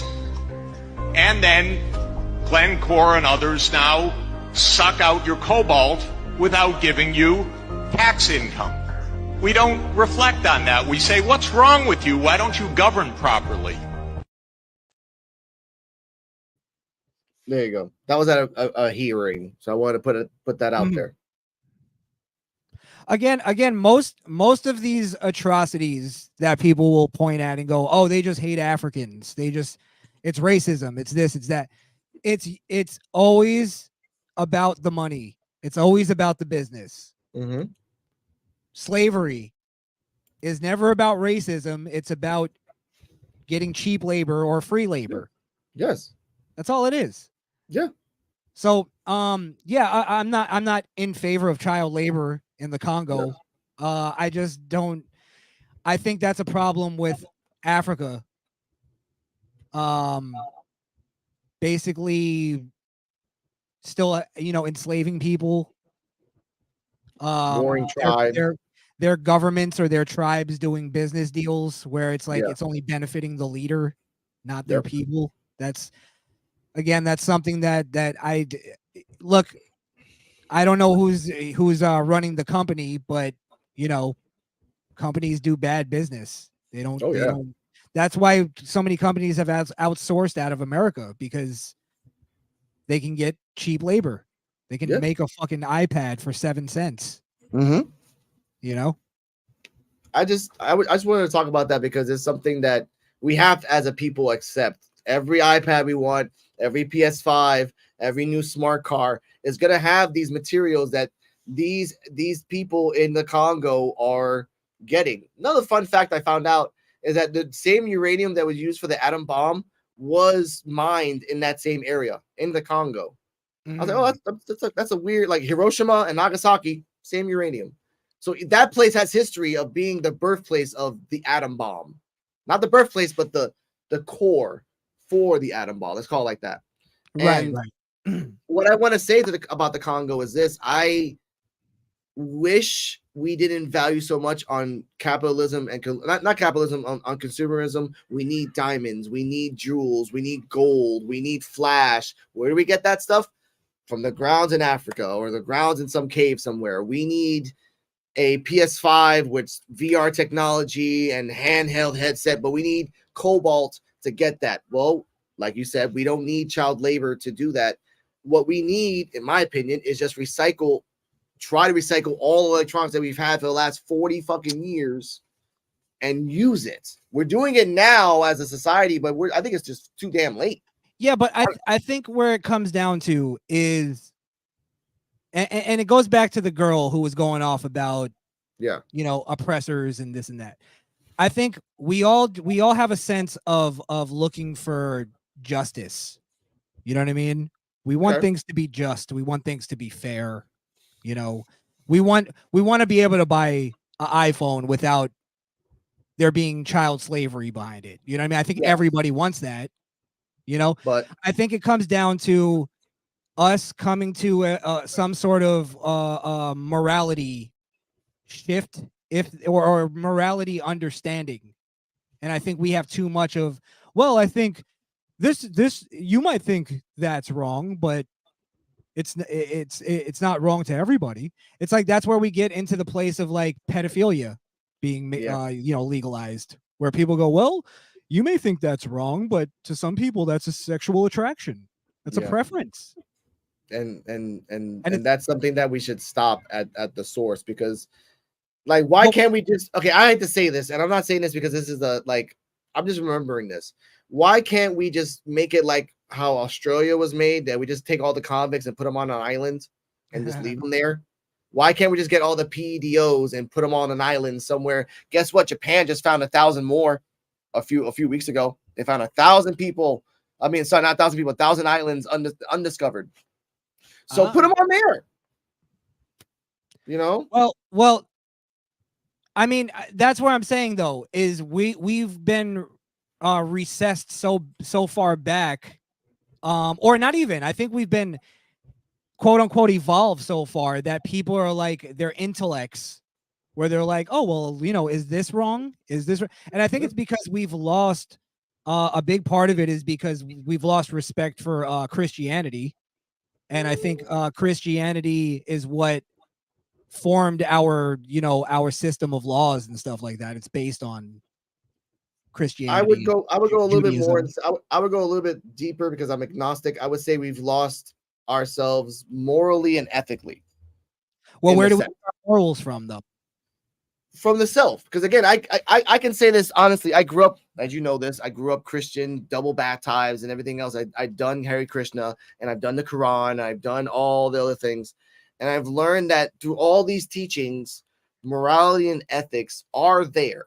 And if you've never read a book, and if you've never watched TV or pastors, anything like that, your life experiences, your environmental factors, your life teaches you morality and ethics. Because again, I live in a hood, but I'm not a hoodlum. Yep. But that's also based on what your environment is like. All right, for instance, basically before Christianity, we basically had barbarism. You know what I mean? Even in we had Greek the mythology. Old Testament. We had Greek mythology. We had that for a little bit. Remember that? Yeah, but the Greeks were also like they were kind of fucked up too. barbaric Yeah, in times. I would admit that. Yeah, I and they admit were that too. they were also big time pederasts. Mm-hmm. So, and I think they were like Romans, Greeks. I think they were all heathens. Most of More or them. less. I think it was a heathenist culture. But even before then, we had the Tao, which is we had spiritualism with the natives. Like everyone had their form of religion in their own way, even before Christianity became the thing. Yeah, but Christianity is what evolved. The spreading of Christianity is what evolved the basically third world into the first world. Yeah, I'll give you that. But Yeah. it did. So but at the same time, it de-evolved us mentally in the sense of like what's good and what's wrong. Because again, we go 2,000 years from where Jesus Christ was born and died 3 days and all that stuff. We could talk about the wars of Friday not what's the thing called, the Crusades. We can talk about the Renaissance. Yeah, from every historical great thing that happened, Leonardo da Vinci, there was a great war. For every master builder and sculptor, there was a great plague. There was always something good and something bad at the same time when Christianity was on the rise. Again, we had popes, but then we found out popes were using the Crusaders to murder people just for their own power. And that's why I think the Crusades are a little propagandized in order to and it worked. It was to sort of neuter Christians. Okay. Anytime something's brought up where I'm like Christians need to fight, they throw the Crusades at me. Okay. And then when you do the research, it was basically, I believe it was the Christians fighting against the Muslims. Yeah, right? It was. Yeah. It was just that Muslim religion versus Christianity. That's all it was. Now let's look at the philosophy of the religions itself, and this is why I think Muslims are always the aggressors. Mm-hmm. Their religion calls for the death penalty for anybody who's not Muslim or anybody who converts from Muslim, or anybody who basically praises a god other than Allah or the Prophet Muhammad. Yes. So if you're telling me that Christians were fighting against that, and I know the Christian philosophy has nothing like that. No. It's like, who's really the aggressor there? Who would I assume is the aggressor? Then let's go early. Then let's go early in time. Not so early in time. 200 years. Well, sorry. Can I also let me just add this before you say that? Christianity is based on free will. Even God in Christianity can't force you to love him or praise him. But it's based on fear as well. If they tell enough people that if you don't repent, you're gonna die, then it becomes a group thing. But go on. I think that's more told to children in order to keep them in line. God's gonna strike you down. And I think idiot adults who never actually like grew up, they still believe God in that way. Like once I got into my I guess teen years or so, I was like, oh, God's not really just a guy with a big white beard sitting in the clouds on a throne. Yeah. Okay. Then I would say, as an example, to counteract that, the Salem witch trials. Thousands of people died. And if it was based on Christianity, based on belief of fear, historically, to what we all heard, is just based on, I think you're this. I need 3 more people to say that you're this. You gonna say it? Thank you. All right. Dunk her, burn her, or stone her. That's basically the norm. Well, Christianity, after I believe, many hundreds of years as it kind of grew, it also branched off into different. That's why you have Baptists, you have Lutherans, Protestants. They all kind of have their own interpretation of the Bible. So that's why they broke off and kind of became their own thing. So I believe if I remember correctly, the Salem witch trials were the Lutherans. Yes. Thank you for reminding me that. I saw the movie. Shout out to not Sigourney Weaver, the girl from Beetlejuice. What's her name? Christina, not Christina. Is that Christina Ricci? Yeah, Christina Ricci. Her. I think she was in that movie too. She was in the movie too. Anyway, but there's the difference in, I think, when you talk about Islam compared to other religions. Yes. Christianity admits that that was bad. The Salem witch trials. Yes. You know what I mean? Like it's like it's known that wasn't good. Even like I think the Crusades were perverted, the word of it, the history of it. But a lot of Christians will jump right in and go, no, the Crusades were bad. It was bad. Yeah. Like Christians have evolved and become civil and have become, have evolved into creating societies that actually work and are cohesive with other religions. Yes. Islam doesn't have that. No. Judaism does. Judaism is more of like, leave us alone, more or less. That to me has always been the history of Jews. Yeah, leave us alone. It's always been like historically, leave us alone. We don't really bother you. And media wise, we have all the money. That's what I was raised on. Well, all no. Jewish people don't have money. This is why it after the Holocaust, yes, Jews smartened up. And this is where we talk about evolving. Is Jews for a while were very big into sports. They were athletes. If you look back in the history of America, they were top athletes before black people. Once Jews like realized like the war and what Hitler did, the biggest part of the way he took power and the way he turned everybody against Jews is that he used the media. Yep. He used movies, he used the media, he used the news, he used every single way that you could to write propaganda about Jews to where people looked at them as like as vermin, I think is the word they would use. Yeah. As rats. Right. So Jews after the Holocaust realized we need to get some power in the media. So they pushed their kids into going into journalism, into going into Hollywood, into going into the arts and all that, because they knew how powerful that stuff was. So the fact that they actually thrived, I'm not going to be mad at. No, of course not. You know what I mean? Like, unless, you could point at some Jews like Harvey Weinstein and Epstein and all these people who are fucking evil douchebags. Yeah, of course. But there's going to be some good ones. There's going to be some good people, good Jewish people. But again, it's I think they lost the Judaism of, they're people who don't follow Judaism. They're just calling themselves Jews to have the tribalism behind it. Yeah. Sorry, go ahead. What were you saying?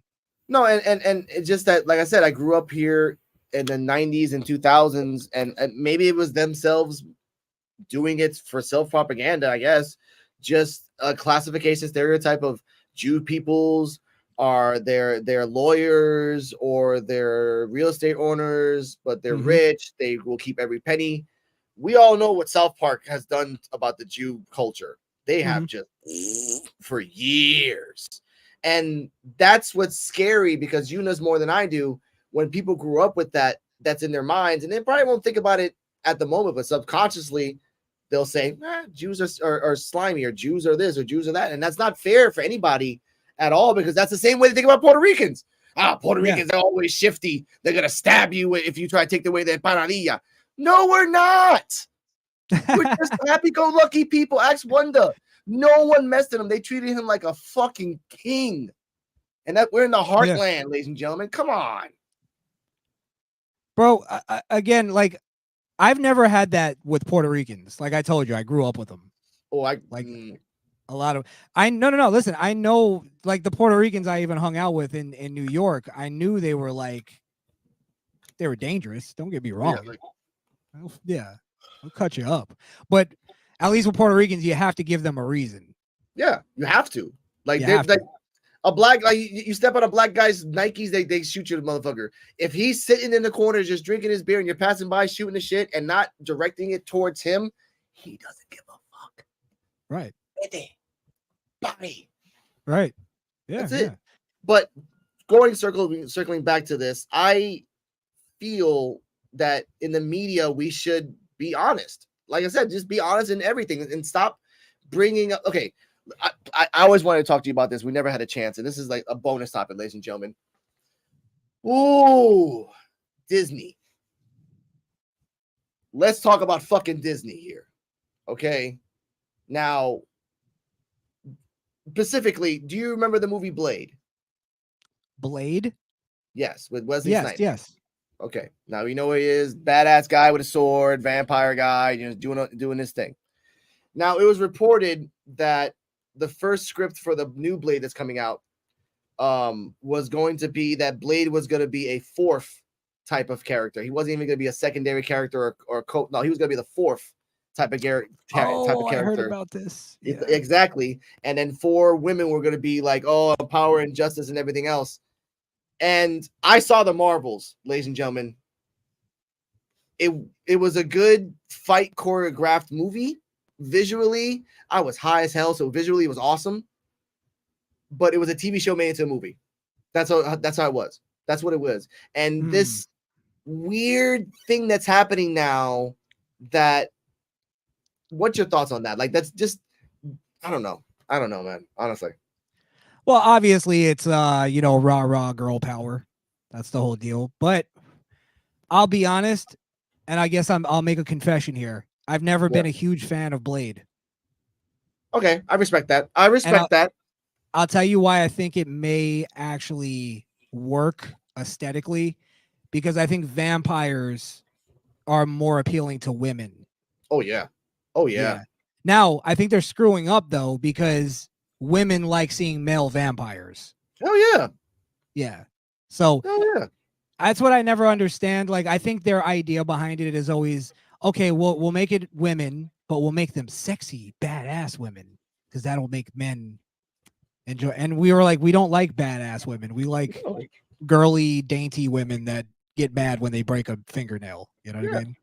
I love when a woman complains about breaking a fingernail. Oh yeah, I love that shit. Like, I'll take care of you, baby. I'll take care of you. Yeah. But the real question here is, like, what can we do about it? Because again, for example, I love comic books. I love stories like that, and my girlfriend brought up a good point. There is no stories of representation of color and of race. And if you remember back in the day, in the 90s, they did that, like 90s, early 2000s.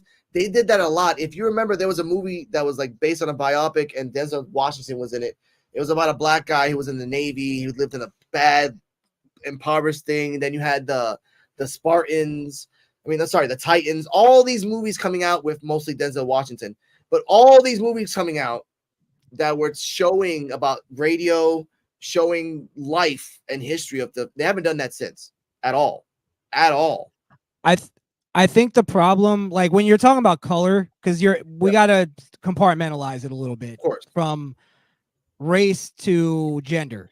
Yes. So race, I think the problem is, because I always tell black people this: if you want a new black superhero, create one.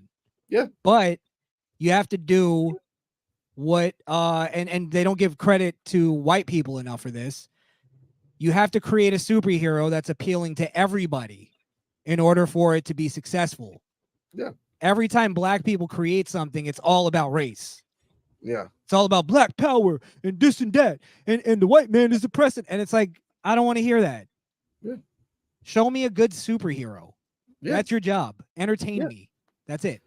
So black people have a hard time doing that, even with business. Yeah. And it's like for instance, I'm going to create a black hair care product. It's like, okay, you're literally cutting off 70% of the population.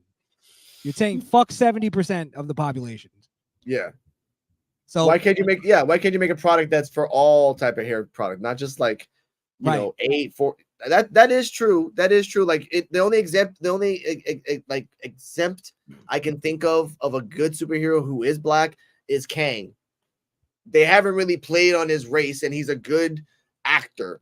That's why I love about him. He's a good actor, not because he's black, because he's a good actor. Some people's like, oh, he's like, no, it doesn't really matter to me, man. Like they're even in the talks. They're gonna make Doom black too. I'm okay with it. I don't care as long as you bring me Doom. Yeah, but there's the thing, and there's the problem that I think people won't admit. It's not that the race is the problem when they switch up a race. It's that they also switch up the entire character. Yeah, you get what I'm saying? Yeah, I don't know much about Doom, but it's like if he's Latvian.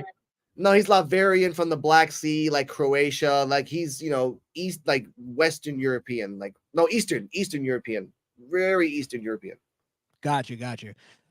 Again, I mean, I would have to see it. I would have to see the original to even know the comparison. But my point is this: is if you want that, create it, but it has to appeal to everybody.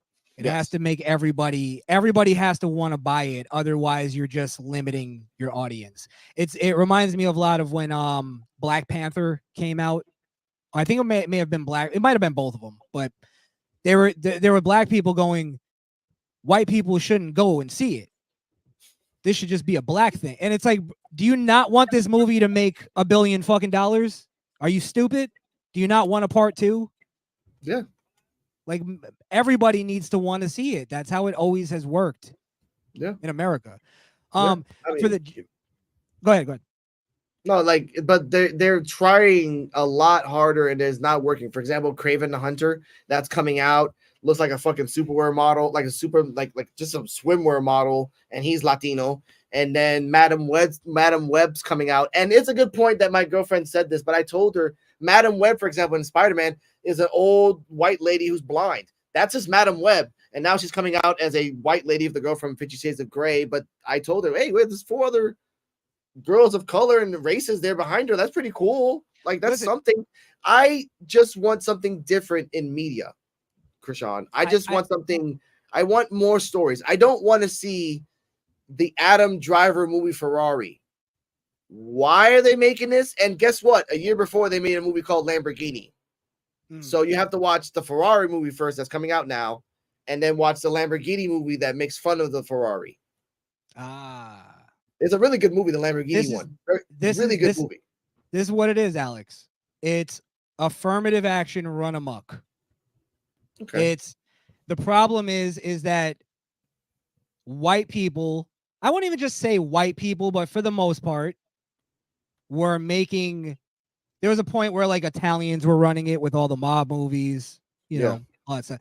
There's been points where white people were just better at making films. They weren't allowed to say that. And then white people have been kowtowing and going, all right, we're gonna make characters that we came up with black just to appeal to less of an audience. And then it just pisses off that audience at the same time because they're like, it was written by a white guy.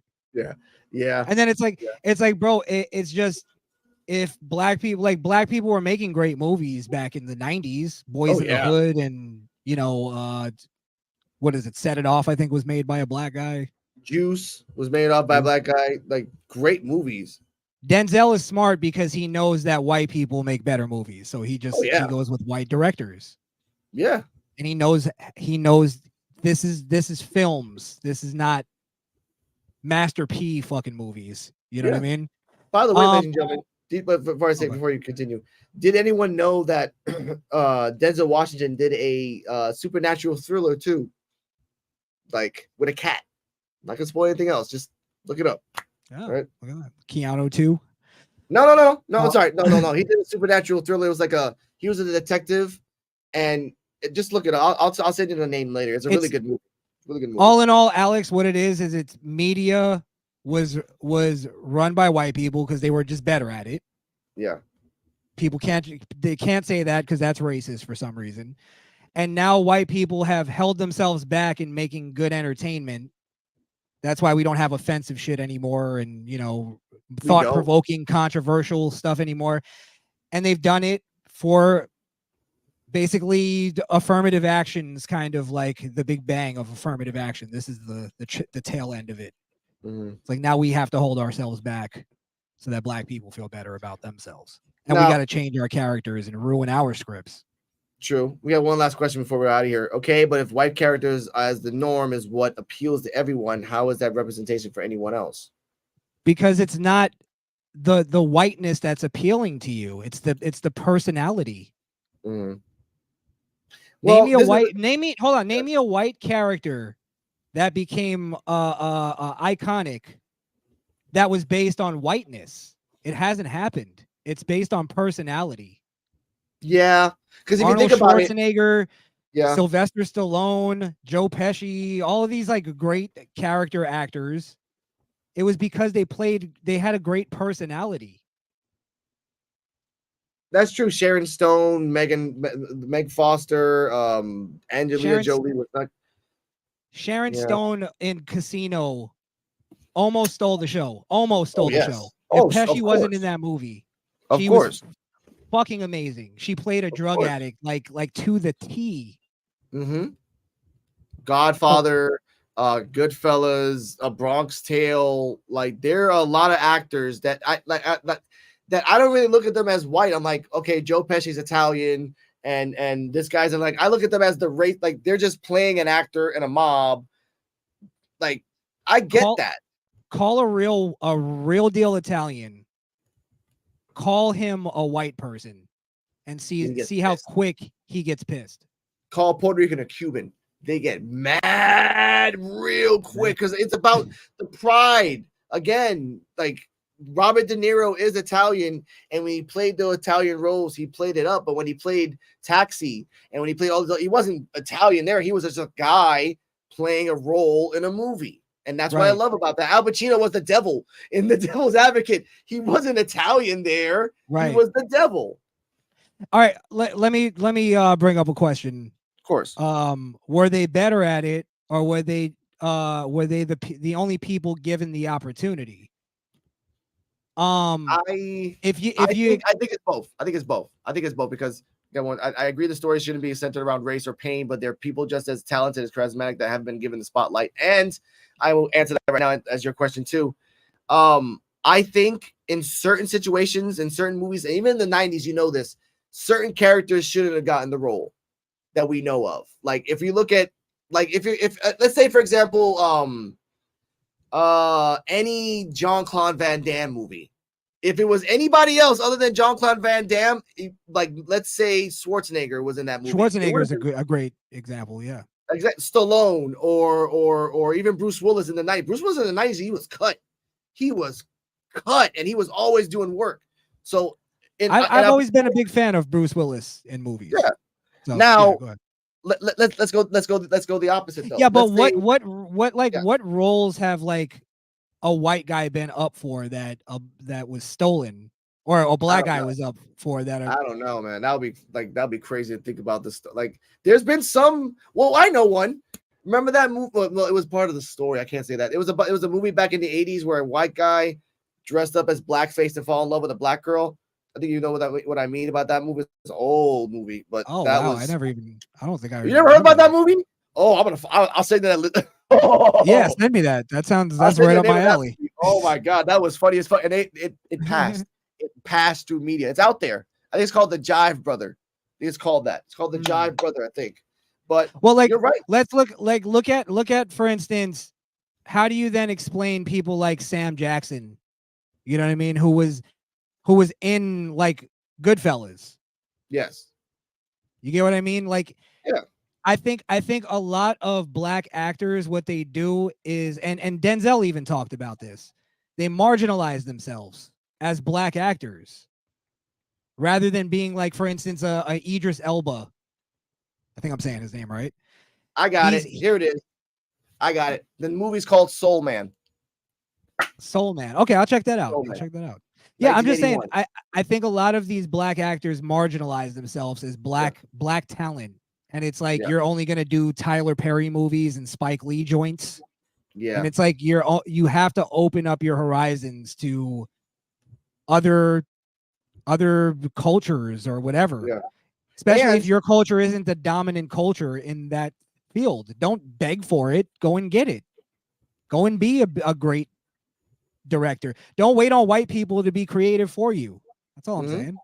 And as an extreme, you can look at Tyler Perry movies. He just casts only black people anyway. That's all he ever does. Black. And if there's one white guy or a light-skinned dude, he's the aggressor or he's the bad guy. It's just always the inverse. Right. Of or movies. He's the bumbling nerd.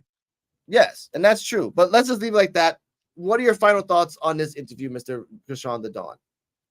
Oh, it was great. It was nice and relaxing. I'm actually sitting back. I don't have to produce. No. I appreciate you. Thanks for asking me some questions, giving me the platform. Of course. As always. Like I said, I always wanted there be a chance for you to say what you want to say and just be honest, because you know, in the history of us, we've always been friendly, aggressive, combative, and now we're just friendly, great people again. Because again, I want to show him my island any way I can. Corruption, beautiful, anything wise. And I want a chance to really interview you guys. I never had that chance. Never did. And I really want to go step by step. So next week, ladies and gentlemen. Go ahead. I was just gonna say you're the way you explained our relationship, you're right, but our relationship has been real. Of course. That's what I always appreciated. That we've gotten mad at each other, we've yelled at each other, we've laughed with each other, we've joked with each other. Yeah. I always bring up, that video. I don't want to bring it up, but the video you did, I gained so much respect where you were talking about your dad on Instagram. Like that shit choked me up because I have such a, care for my father. So, I totally respected that you got that raw with how you feel. I envied that actually.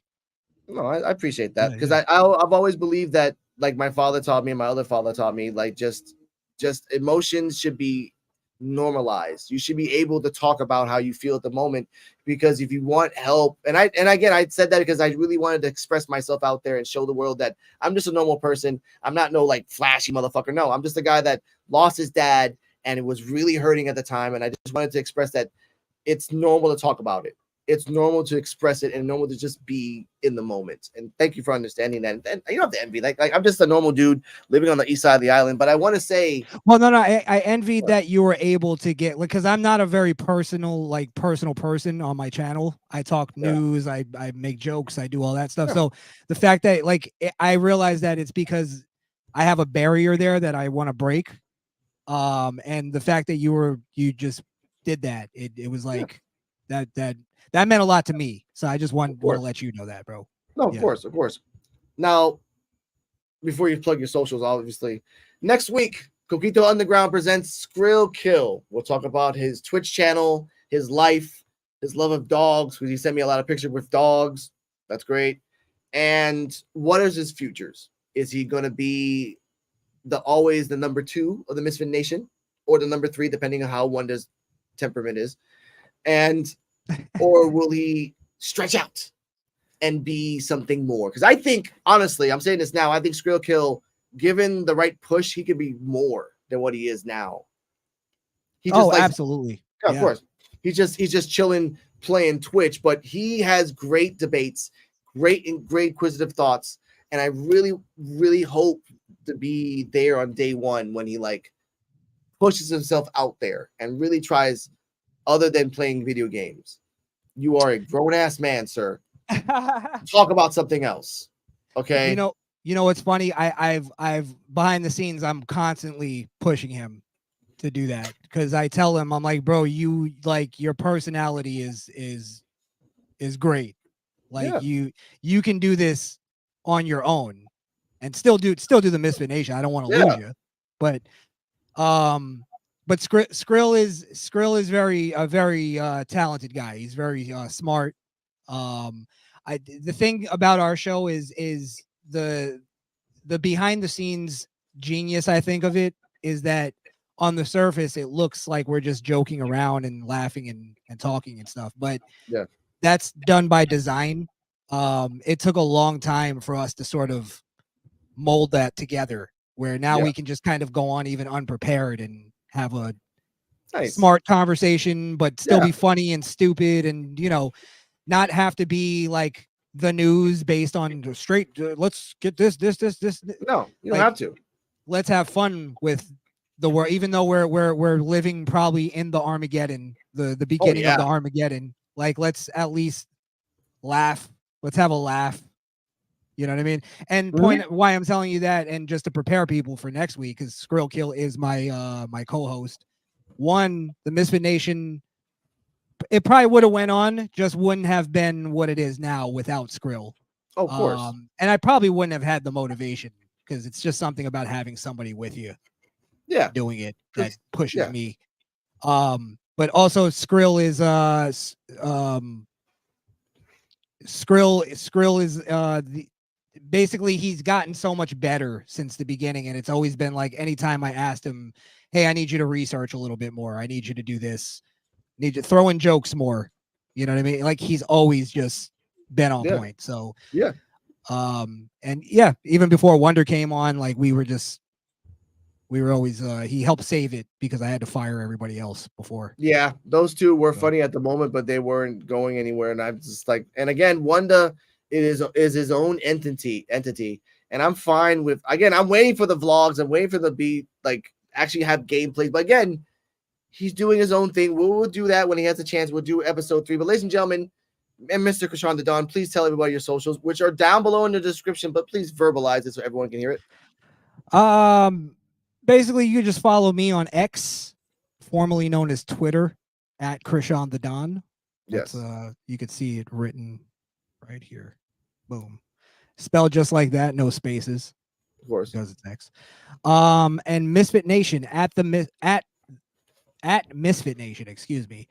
On YouTube, go ahead and subscribe. We're gonna actually do a show in another like couple hours. So we'll be doing a live. I'll shout out Alex on there. Shout out some of you guys. Of course. And yeah, I've been doing less shows. Are you in a hurry? Because I just wanted to say one thing. No, say what you want to say, man. I got you. So basically I've been doing less content because I've been actually sort of prioritizing my actual day job over my channel. Yes. I got, I basically got a new job at the beginning of the year and I ended up really loving it. And I'll just explain real quick. I do security. Yeah, you told me about that. Yeah. And basically it's a little bit beyond just security. Of course, security is the main part, walking around a building, securing it, all that shit. But I also basically gather evidence on people who are stealing and, the whole deal, right? And I gather evidence for the police. We turn it over to the police. People get arrested. So my first week or so actually working, I caught this guy 3 times coming into our spot stealing, right? And I wrote up cases on him, did the whole 9. And then we actually caught him with the police. And that moment when he walked out and the police swarmed him and arrested him, and I saw him sitting in the back of that car, because you know how I am about crime and the whole thing, law and order and all that. That changed my life in a way that I was like, I love what I'm doing. Like, I'm actually not just talking. I'm actually out here doing something. Now, I know I'm not a cop. I'm not one of those guys who are security walks around thinking that. But I do work very closely with the cops. I work very closely with the feds on certain things. And, like, I found a job that I feel like I'm actually making a difference. And I talked about earlier about that sense of justice, that I could come on here and talk about it all day, but being out there and seeing that dude get arrested. And I know now that there's like at least 7 or 8 people sitting in jail for years because of what I've done. Yeah. And I've known I'm very, like, I do everything by the book. I make sure I got all the evidence right. I'm not putting people away because I'll get in trouble anyway. So yeah, of course. Yeah, but my point is that when I saw that, and it's, a lot of it is based on my show, that I've always talked out against crime. And again, I've been for snitching. I've changed a lot of the ways that I've thought about crime and all that stuff.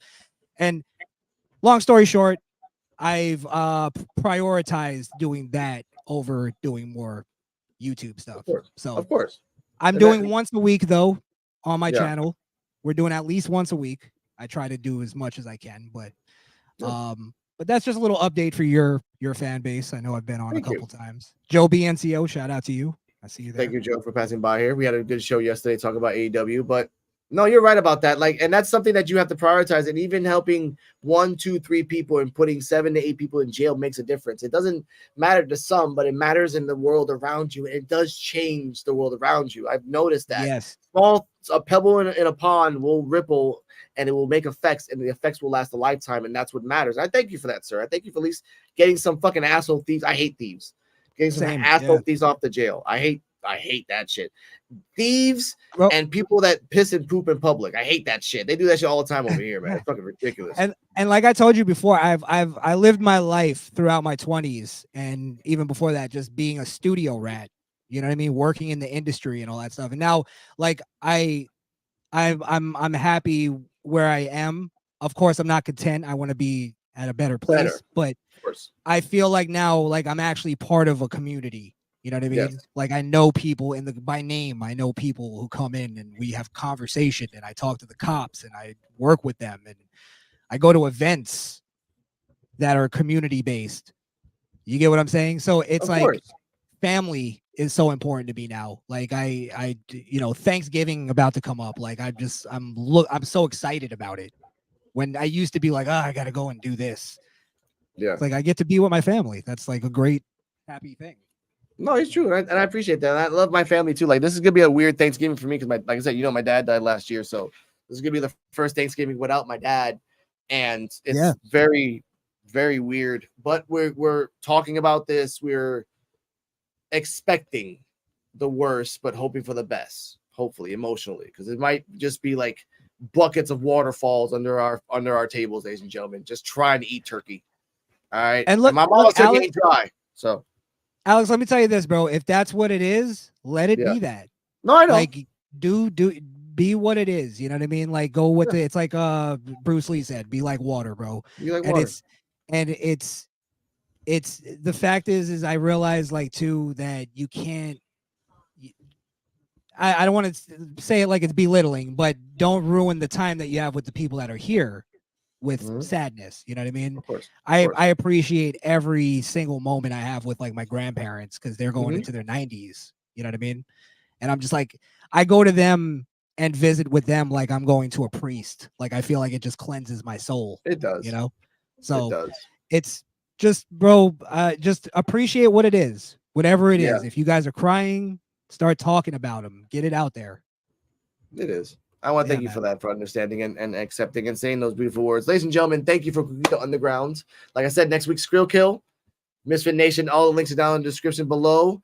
I was going to say about Mandolin Webster, it's been a month and a half now, still no autopsy, still haven't found the iPhone, still a mystery. But I just said I'm not going to show the thing. What I will show, Patreon, $10 a month. You get exclusive news with videos, exclusive talks, and everything else. And for $5 a month, Cabaret Coquito Uncensored, which is basically just the whole episode in YouTube. You only get 20 minutes. That's it, 20 minutes. Nice. Everything else is uncensored on Patreon. So we're going to talk to strippers. We're going to talk to gay porn stars. We're going to talk to OF fans. We're going to talk to exhibitionists, dom, sub, kinky, belt, whatever the hell you're thinking of. We found it, and we're going to talk about these topics. And again, Crishaun the Don is going to be one of the guest hosts there talking about Florida sex. That's something unique we can talk about. Joking. Stay healthy. Stay happy. Patreon is always free, except if you got to pay. Good night. Yeah, still in this bitch with the same shit on from yesterday.